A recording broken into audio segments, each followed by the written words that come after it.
Good morning, folks. I'm ambidextrous now, using two hands at the one time. Martin, first of all, I'd like to say thank you for inviting me along here this morning. The association has been delighted to be involved with the AT development over the time since its initiation. And I suppose the first question is, why would an organisation that provides services want to get involved with somebody that's taking business away from us, that's setting up, that's a challenge to us? And in reality, when you look at the goals of AT, it's really the same goals as ourselves, is to give choice and control, give opportunities for people. And from the day Martin brought the idea to us, it was never an opportunity, it was always an opportunity for us to look at moving this forward.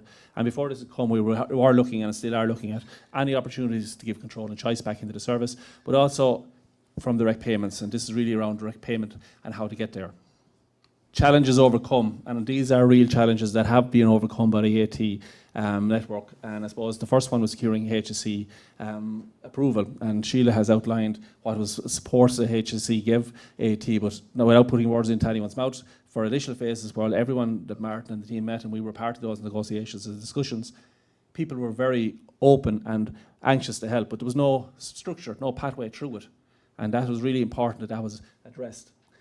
We've heard, and I'm not going to go into it again, about establishing companies and what's involved for everyone involved, everyone who's participating in the service at the moment, and the leaders of having to go through the process of setting up a company.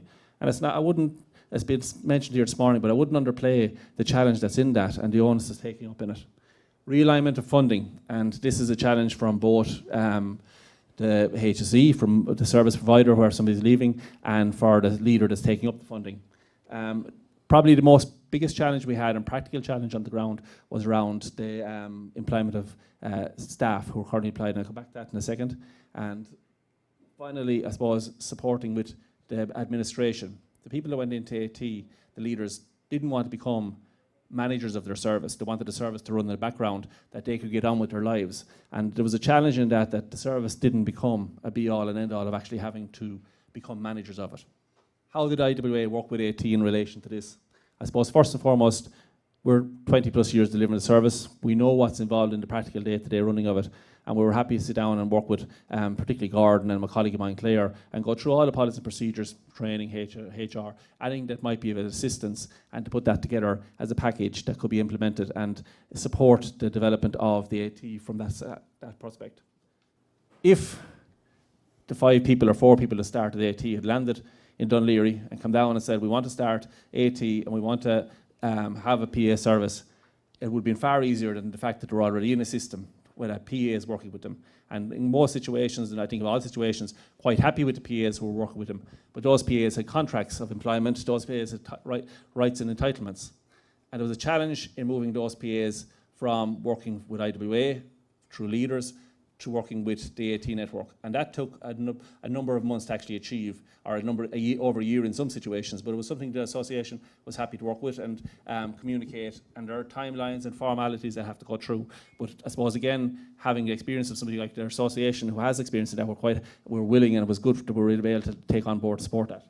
The realignment of funding, and again, this was a challenge for us because the people that were moving across were with us for a long time, and there was never said there was money here. There was hours that came with him many years ago, and we had to sit down and work through that. And we've done that, I think, Martin, in a positive manner. But there was also, once bearing in mind that the service that people were getting money from was a service that's already in deficit.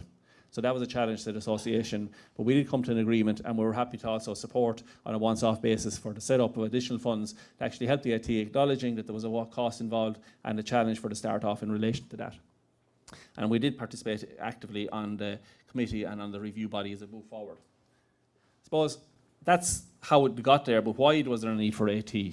And it was to get a direct payment, to show the hurdles of getting direct payments. What was challenging? Why couldn't somebody just get a direct payment? And this was the way it was brought forward. And interesting through the conversations, and this is one of the things that stuck in my mind through all the conversations. It was said to me on a few occasions by 2 people involved that if it doesn't work, the project's not a failure. The fact that it's showing the challenges that needs to be addressed, the fact that it's saying these are the things that stop us do it, or here's how you get over them, or we shouldn't have these challenges. So it wasn't even getting to the end of having it set up. The fact that it was even started was a success in itself. And I think that stood to the time of AT. Why should organisations get involved? Why should voluntary organisations be involved? First and very clear one, our members, our service users tell us they want the direct payment. So therefore, we have no choice but to get involved, whatever we might think or not think. There's also a responsibility on us as organisations who have been delivering services to support a model that can be open up to everyone and to bring the experience we have to help do that. And the best models across the world, not the best models, but some of the models across the world have organisations in the background offering support. That there's a network, and it's the only criteria when Martin asked us to come on board, and when I brought it to my CEO and asked Kathleen, can we move forward with this? The only criteria said is yes, but anyone who wants to come back into IWA, they can come back in at any stage. So there's an opportunity and there's a support network there that we could see, not maybe exactly as we're supporting AT, but a version of direct payments that organisations should be able to be in the background and support and advocate for a system that actually can work for all. And this is going to try and say this slide is the last one without being too condescending to the people involved, but really, for those of you in the room who aren't fully aware, the work and time and energy put in by those people could not be underestimated. And these were people who were, I think, in the main happy with the service they were getting. They didn't go into AT because they weren't happy with the service. They went in because they wanted to experience what a direct payment model would look like. And they took that on at significant challenge themselves of time and energy. And hopefully, from that work, that this is the catalyst to get a model that can be developed and built on, that gives the opportunity for people who want direct payments, they can get them going forward in a simpler but achievable model for themselves. So on behalf of everyone in the sector, I'd like to congratulate and thank those people for all the work they've done, because it really is a pioneering approach.